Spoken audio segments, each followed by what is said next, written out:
Mpendwa mtazamaji, siku ya Alhamisi, karibu katika tafakari ya neno la Mwenyezi Mungu tunalolipata katika kitabu cha Mwanzo sura ya 17 aya ya 3 hadi ya 9. Kilikuwa ni kipindi ambacho Ibrahimu alikuwa ana miaka 99. Mwenyezi Mungu akamtokea akamwambia Ibrahimu, tembea katika njia zangu, mimi nitakuwa ni Mungu kwako, nitalifanya agano langu na wewe liweze kuwa ni kubwa. Ndipo tunakutana na neno hili sura ya 17 kuanzia aya 3. Abrahamu akaanguka kifudifudi. Mungu akamwambia akasema, mimi agano langu ninalifanya nawe utakuwa baba wa mataifa mengi. Kuna mambo mawili hapa ambayo tunapaswa kuweza kuangalia kwa kina. Jambo la kwanza ni agano. Agano katika tafasiri maalum ni makubaliano kati ya watu wawili au makubaliano kati ya pande mbili au makubaliano kati ya Mungu na mwanadamu.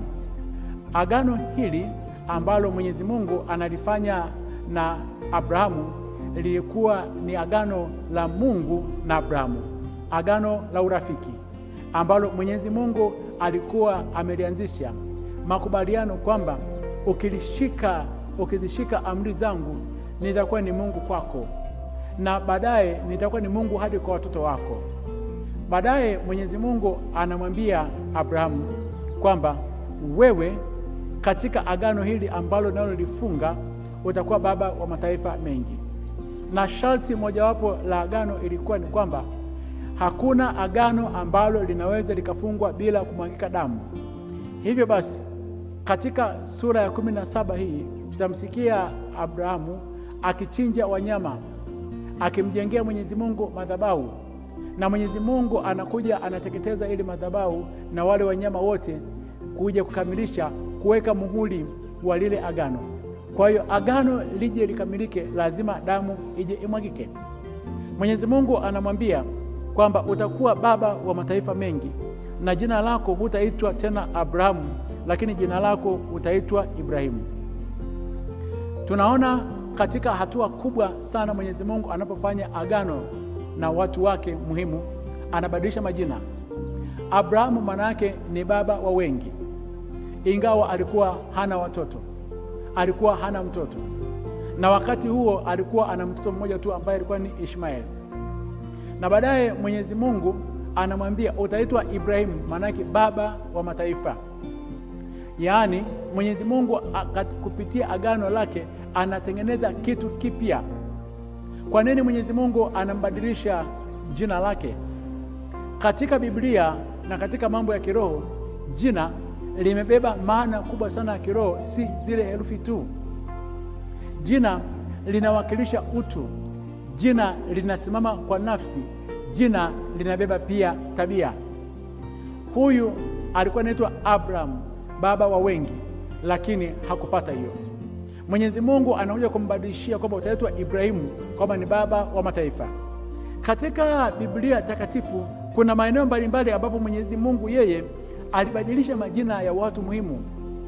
Yakobo alibadilishwa jina lake kutoka Yakobo akaitwa Israeli. Tunapata katika kitabu cha Mwanzo sura ya 32 aya 28.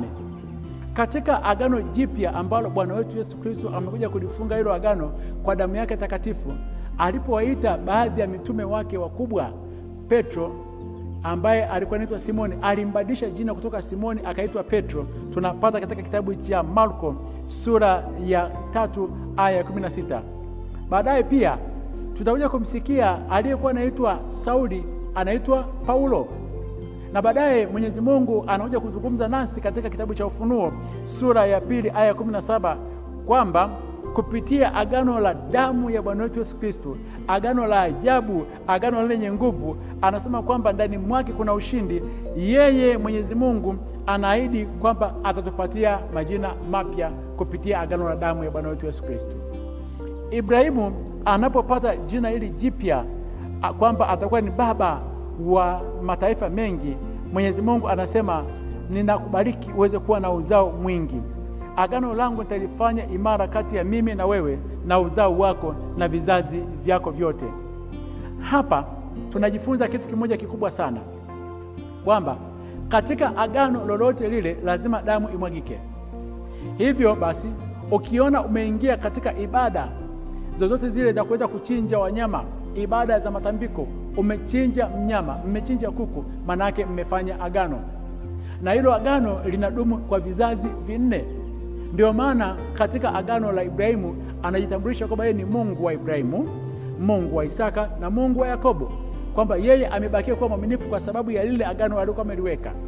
Katika nyakati hizi za agano la damu ya Bwana wetu Yesu Kristo, agano jipya, Bwana wetu Yesu Kristo amemwaga damu yake kwa ajili ya ukombozi wetu. Maana yake tunapokubali kuingia katika agano lake kwa ubatizo, maana yake sisi, watoto wetu na wajukuu wetu watatembea katika baraka hizo, baraka za agano jipya.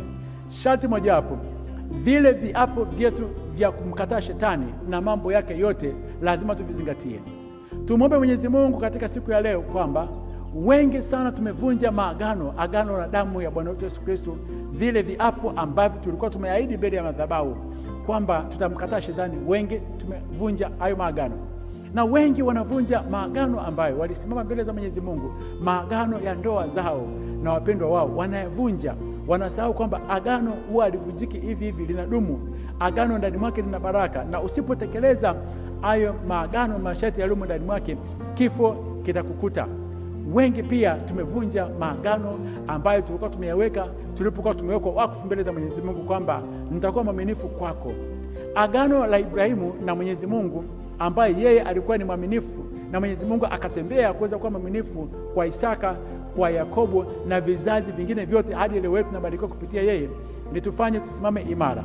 Ndiyo maana basi Mwenyezi Mungu anasema Ibrahimu, ushirike agano langu wewe na uzao wako katika vizazi vyote baada yako.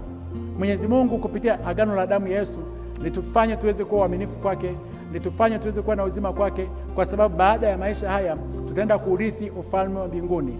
Yesu alimwaga damu yake, amefunga agano jipya kwamba wote tumenunuliwa kwa damu yake takatifu, tumekombolewa tuweze kufika kwake mbinguni.